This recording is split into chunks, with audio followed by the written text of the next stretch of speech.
Okay, so mankind in phases. I really do believe we had to, in our more primitive state, go through a phase where we believed that sacrificing animals to the gods was the way, the atonement, the prosperity, and then entered through the Buddha and Jesus and many other new teachings, some forms of Hinduism, that we left the sacrificing animals for the psyche sacrifice. Romans 12:1, offer yourselves a living sacrifice on the altar of spirit. So this is Hebrews 4:12. That's a phase, separating spirit and soul so that you can get to know who you were in the ethereal realms, in the spirit world before you came to earth. That's a phase also. We had to go through that phase. Spirit now strengthened. Then we enter the Matthew 24 phase where those guiding stars in the upper worlds fall to earth. The soaring eagle comes to earth. Where the carcass is, there will the eagles be gathered together. So the Revelation 21 phase is where the people, millions of people habitating, that's a city in the sky comes to earth. Millions of people walking in the spirit. Paul said our citizenship is in heaven from where we look for the Savior. So millions of people walking in the spirit, living from what they see, hear, and understand from the spirit, now can coagulate, join with the wife, the true Ruach, the human. The Ruach of the Spirit is the human. The Logos, the Spirit, Jesus said in John 6:63, my words, Logos, my words, they are spirit and life. So the spirit of the Paraclete, Greek word that's masculine, the masculine Paraclete that was leading and guiding us. Paraclete and Ruach now can join together as one, so that the spirit of the Word and the spirit of humanity become one being, so that we can say, we continue where Paul left off. Paul left off at, the first man, Adam, was a living soul.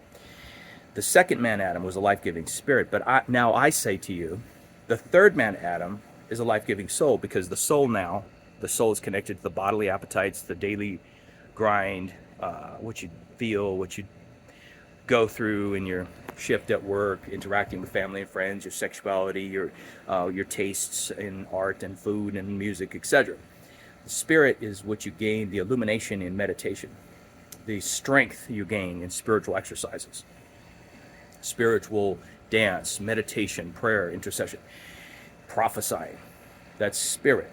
But the humanity, the wife, the Ruach, the brooding spirit, where you are nurturing the life you want to live, not just visualizing, not just forcing yourself to feel like it's already done. That law of attraction is good, but the brooding, the Ruach, is like gestation. It's like the incubation process when a woman carries a baby. And then the John 16:21 birthing process, where Jesus told the 12 apostles, you will give birth to something new. So we're no longer just remembering who we were in the spirit world before we came here, because that's ancient. That's not anything new.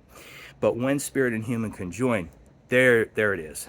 There's the first time in human history where we become something new, because it's not remembering who we were. It's now an adventure. It's now an adventure of becoming something brand new to the earth. So the activists are the first fruits of a new creation.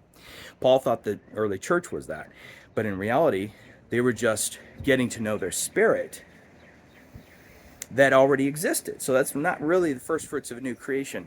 It just felt like it seemed like it. But the first fruits of a new creation is the Good Samaritan, the people that actually stop walking on by the beaten and robbed man, but actually take action. Activism, action.